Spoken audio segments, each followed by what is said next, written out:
Millet Marvels, changing the way world eats by Tenali Double Horse.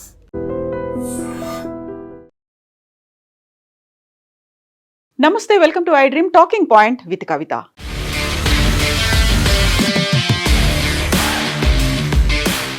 Telangana Rashtra Samithi తర్వాత పేరు మార్చుకొని భారత రాష్ట్ర సమితి అయిన తర్వాత అతిపెద్ద కుదుపు, ఒక సంచలనం చోటు చేసుకుంది. అది బీఆర్ఎస్ అధ్యక్షుడు కేసీఆర్ అండ్ ఎమ్మెల్సీ కవితకి సంబంధించి సస్పెన్షన్ వేయడం అనేది. యాక్చువల్ గా ఇందుకు సంబంధించి అతిపెద్ద వార్తలు కావచ్చు, దానికి సంబంధించినటువంటి ఇంటర్నల్ గా బోల్డ్ అంత సస్పెన్స్ అయితే కొనసాగుతూ వచ్చింది. ఎందుకని కవిత మీద ఇప్పటిదాకా చర్యలు తీసుకోలేదు? ఒకవేళ కవిత కాకుండా ఆ ప్లేస్ లో ఇంకే లీడర్ అయినా ఉంటే అర్ధరాత్రి అయినా సరే అప్పటికప్పుడు కేసీఆర్ ఒక నిర్ణయం తీసుకుంటారు, పార్టీ నుంచి బహిష్కరిస్తారు, లేకుంటే సస్పెన్షన్ వేటు వేస్తారు. బట్ స్వయంగా కూతురైనంత మాత్రానే పార్టీ వ్యవహారాలు లేకపోతే పార్టీ వ్యతిరేక కార్యక్రమాలకు పాల్పడుతున్నందునే ఇంతకాలం వేచి చూస్తున్నారా అనేటువంటి అనుమానాలు, విమర్శలు, ఆరోపణలు ఇవన్నీ వచ్చిన నేపథ్యంలో కరెక్ట్ గా ఒక 24 గంటలు కూడా గడవలేదు. అందులో తెలంగాణ భారత రాష్ట్ర సమితికి సంబంధించి సోమ భరత్ కుమార్ అండ్ టి రవీంద్రరావు ఇద్దరు ప్రధాన కార్యదర్శులు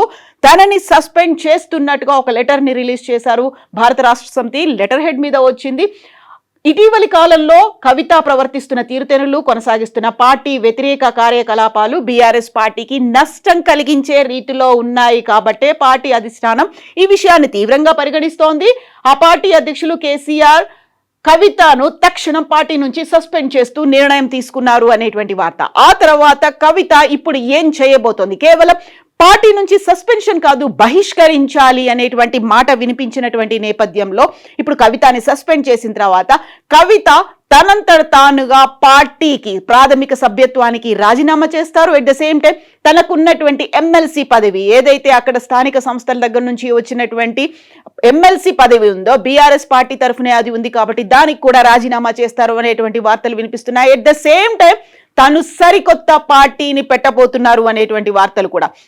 యాక్చువల్ గా తను పార్టీ నుంచి బయటకు వచ్చిన తర్వాత కాంగ్రెస్ వైపు చూస్తారా లేకుంటే బీజేపీ వైపు వెళ్తారా అనుకున్నప్పుడు అటు కాంగ్రెస్ కావచ్చు ఇటు బీజేపీ కావచ్చు చాలా క్లియర్ గా మాటలు చెప్తున్నాయి.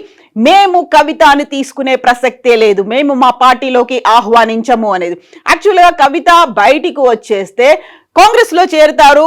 రేవంత్ సర్కార్ లో ఒక మంత్రి వర్గంలో కూడా తను స్థానం సంపాదిస్తారు అనే వార్తలు వచ్చిన నేపథ్యంలో తను కాంగ్రెస్ కానీ బీజేపీ కానీ వెల్కమ్ చెప్పేటువంటి పరిస్థితుల్లో లేదు. దీనికి సంబంధించి డిఫరెంట్ ఒపీనియన్స్ కావచ్చు, రాజకీయంగా భిన్నమైనటువంటి అభిప్రాయాలు ఉన్నప్పటికీ కవిత మరి కాసేపట్లో తీసుకోబోయేటువంటి నిర్ణయం ఎలా ఉండబోతోంది? ఫస్ట్ తను రాజీనామా చేయబోతున్నారు ప్రాథమిక సభ్యత్వానికి.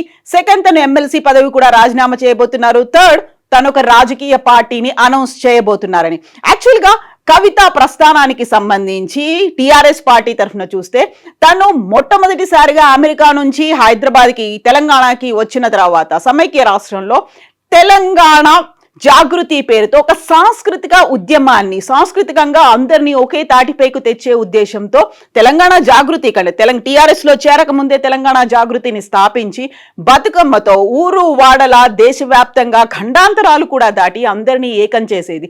యాక్చువల్ గా బతుకమ్మను కూడా ఉద్యమ రూపంలో మార్చినటువంటి కవిత అప్పుడే కవితక్క మా తెలంగాణ బతుకమ్మకి ఇంత పేరు ప్రఖ్యాతులు, కీర్తి ప్రతిష్టలు, ఖండాంతరాలు దాటేలా తీసుకొచ్చింది అనేటువంటి ఒక పేరు వచ్చిన తర్వాత మాత్రమే తను టీఆర్ఎస్ పార్టీలో జాయిన్ అయింది. ఆ తర్వాత 2014లో తను మొట్టమొదటిసారిగా నిజామాబాద్ నుంచి పార్లమెంట్కి ఎన్నికైంది. ఆ టైంలో తెలంగాణ రాష్ట్రానికి రావాల్సినటువంటి పసుపు బోర్డుతో పాటుగా నిజామాబాద్ సమస్యలు, అక్కడ ఉన్నటువంటి షుగర్ ఫ్యాక్టరీ, వీటన్నిటి మీద పోరాటాలు చేసినప్పటికీ 2019లో కవిత ఓడిపోయింది. ఓడిపోయిన తర్వాత నిజామాబాద్ నుంచి తను మళ్ళీ స్థానిక సంస్థల ఎమ్మెల్సీగా పార్టీ తనకు అవకాశం ఇచ్చింది. అలా మండలి సభ్యురాలిగా తను అసెంబ్లీలో ఆ మండలి తెలంగాణ మండలిలో అడుగు పెట్టారు. ఆ తర్వాత 2023లో బీఆర్ఎస్ పార్టీ ఓడిపోయిన తర్వాత ఆ గ్యాప్ అనేది విపరీతంగా పెరుగుతూ వచ్చింది అనేటువంటి భావన. అదే టైంలో పార్టీ ఓడిపోయిన తర్వాత కవితను లిక్కర్ స్కామ్ లో అరెస్ట్ చేసి జైల్లో ఉంచారు. ఆ తర్వాత జరిగినటువంటి పరిణామాలే ఈ సస్పెన్షన్ కి కారణమయ్యాయి అనేటువంటి భావన కూడా, అభిప్రాయాలు కూడా వినిపిస్తున్నాయి. యాక్చువల్ గా తను అరెస్ట్ అయ్యి జైల్లో ఉన్నప్పుడే బీఆర్ఎస్ పార్టీని బీజేపీలో కలిపేటువంటి చర్చలు జరిగాయి అనేటువంటి వార్తలు కూడా వినిపించాయి. బెయిల్ పై విడుదలై బయటికి వచ్చిన తర్వాత తను పార్టీ కార్యక్రమాలకి చాలా దూరంగా ఉన్నారు. తను మొండిని, జగమొండిని, కేసీఆర్ కూతుర్ని తనేంటో చూపిస్తాను అనేటువంటి మాట ఢిల్లీ వేదికగానే బెయిల్ పై విడుదలైన తర్వాత కవిత చెప్పారు. ఆ తర్వాత సడన్ గా భారత రాష్ట్ర సమితి ప్రభుత్వంలో సామాజిక న్యాయం జరగలేదు అనేటువంటి మాటని ఒక బాంబులా పేల్చారు. అంటే 10 ఏళ్ల పాటు బీఆర్ఎస్ ప్రభుత్వంలో సామాజిక న్యాయం జరగలేదు, బీసీలకు అన్యాయం జరిగింది కాబట్టి నేను బీసీల తరఫున పోరాడతానంటూ బీసీలకు సంబంధించి రౌండ్ టేబుల్ కాన్ఫరెన్సులు కావచ్చు, లేకుంటే బీసీ లీడర్లని తను కలవడం కావచ్చు, జిల్లాల వారీగా సమావేశాలు కూడా ఏర్పాటు చేసింది. అక్కడే కొంచెం ఏదో తేడా కొడుతోంది అనేటువంటి భావన కూడా వ్యక్తమైంది. ఇక గత ఏప్రిల్లో బీఆర్ఎస్ పార్టీ తన రజతోత్సవ సంబరాల్ని వరంగల్లో జరుపుకుంది. 25 ఇయర్స్ సెలబ్రేషన్స్ జరుగుతున్న సమయంలో పెద్ద ఎత్తున అక్కడ ఫ్లెక్సీలు అన్ని ఏర్పాటు చేసినప్పుడు కూడా కవిత ఫోటో అందులో లేకపోవడం, తెలంగాణ భవన్ సాక్షిగానే కవిత తన నిరసనని, తన వ్యతిరేక గళాన్ని వినిపించింది అనేటువంటి మాటలు. దీంతో పాటుగా రజతోత్సవ సంరంభంలో కేసీఆర్ మాట్లాడినటువంటి మాటల్లో ఎందుకని బీజేపీని ఒక్క మాట కూడా అనలేదు అంటూ తన అమెరికాకు వెళ్తూ రాసినటువంటి లెటర్ని బయట పెట్టారు. ఎవరు లీక్ చేశారు అనే మాటతో పాటుగా కేసీఆర్ చుట్టే దయ్యాలున్నాయి అనేటువంటి మాట. కేసీఆర్ దగ్గరికి తను కూడా వెళ్ళలేకపోతున్నాను, కేసీఆర్ అపాయింట్మెంట్ కావాలంటే దొరకట్లేదు అనేటువంటి మాటతో పాటుగా కేసీఆర్ చుట్టూ దయ్యాలున్నారు అనేటువంటి మాటని ఇప్పుడు ఎందుకని ఆ లెటర్ ని ఎవరు లీక్ చేశారో తెలియాల్సినటువంటి అవసరం ఉంది. యాక్చువల్ గా అమెరికాలో ఉండి కవితనే లీక్ చేసింది అనేటువంటి మాటలతో పాటుగా కవిత దగ్గర ఉన్నటువంటి సన్నిహిత వర్గం, ఆ క్లోజ్డ్ సర్కిలే లీక్ చేసింది అనేటువంటి మాటలు కూడా వచ్చాయి. ఆ టైంలోనే తను జైల్లో ఉన్నప్పుడే బీజేపీతో బీఆర్ఎస్ కలవాలి అనేటువంటి ప్రతిపాదనలు వచ్చాయి అనేటువంటి మాట. అదే టైంలో కరెక్ట్ గా చర్యలుంటాయి అని అందరూ భావించినప్పటికీ అది కూడా జరగలేదు. ఆ తర్వాత కాళేశ్వరం ప్రాజెక్ట్ కి సంబంధించి పీసీ ఘోష్ కమిషన్ ముందు కేసీఆర్ హాజరయ్యే ముందు కవిత తన నివాసానికి వెళ్లి కేసీఆర్ ని కలిసే ప్రయత్నం చేసినప్పటికీ వాళ్ళిద్దరి మధ్య మాటలో సంభాషణ జరగలేదు అనేటువంటి ఇంకొక మాట కూడా బయటకు వచ్చింది. అది కూడా ఇంకొంచెం గ్యాప్ ని పెంచినట్టుగా కనిపించింది. అట్ ద సేమ్ టైం ఈ మధ్య కాలంలోనే కవిత తన కుమారుడి విద్యాభ్యాసం కోసం అమెరికాకు వెళ్ళిన తర్వాత కూడా వెళ్లే ముందు కూడా కేసీఆర్ దగ్గరికి వెళ్ళినప్పటికీ కేసీఆర్ దూరంగా ఉంచాడు అనేటువంటి మాట. వీటికి తోడుగా సడన్ గా తెలంగాణ బొగ్గుగని కార్మిక సంఘం గౌరవ అధ్యక్ష పదవి నుంచి కవితని తొలగించి ఆ స్థానంలో మాజీ ఎమ్మెల్యే కొప్పుల ఈశ్వర్ని పెట్టడం అనేది కూడా ఇంకా మరింత దూరాన్ని, గ్యాప్ ని పెంచింది అనేది, అగ్గి రాజేసింది అనేటువంటి మాటలు వినిపిస్తున్నాయి. దీంతో పాటుగా వెరీ రీసెంట్ గా తెలంగాణ రాష్ట్ర ప్రభుత్వం సిబిఐకి కాళేశ్వరంలో జరిగినటువంటి అవకతవకల కేసుని అప్పగించిన తర్వాత కవిత స్వయంగా మాజీ మంత్రి హరీష్ రావు, మరీ క్లోజ్ గా ఉన్నటువంటి పర్సన్ సంతోష్ కుమార్ల పేర్లు ప్రస్తావించింది. ఈ మధ్య కాలంలోనే లిల్లీపుట్ అంటూ గతంలో మాజీ మంత్రిగా వర్క్ చేసి ప్రస్తుతం సూర్యాపేట ఎమ్మెల్యేగా ఉన్నటువంటి జగదీశ్వర్ రెడ్డి మీద కూడా కీలకమైనటువంటి వ్యాఖ్యలు చేసింది. అటు పాత సీనియర్ లీడర్లే కాదు, ఇప్పుడు సరికొత్తగా వచ్చినటువంటి లీడర్లు, పార్టీ మారి బీఆర్ఎస్ లో వచ్చిన వాటి లీడర్లు, వీళ్ళందరినీ తను విమర్శిస్తున్నారు, మాటలు అంటున్నారు. అయినప్పటికీ కూడా చర్యలు ఎందుకు తీసుకోలేదు అనేటువంటి మాట వినిపించింది. ఈ నేపథ్యంలోనే తీవ్రమైనటువంటి చర్చ జరిగింది.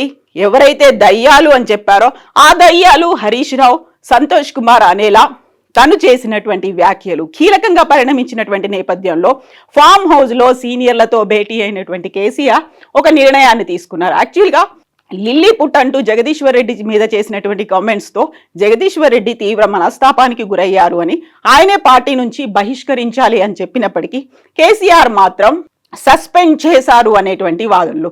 సో తననైతే సస్పెండ్ చేస్తున్నట్టుగా కవిత వ్యాఖ్యలు పార్టీకి తీవ్ర నష్టం కలిగిస్తున్నాయి. ఇదే ప్లేస్ లో ఇంకెవరైనా ఉంటే కేసీఆర్ ఇమ్మీడియట్ డెసిషన్ తీసుకునేవాళ్ళు. కవిత కాబట్టి డెసిషన్ తీసుకోలేదు అనేటువంటి వార్తలు వినిపిస్తున్నటువంటి నేపథ్యంలో కవితని సస్పెండ్ చేశారు.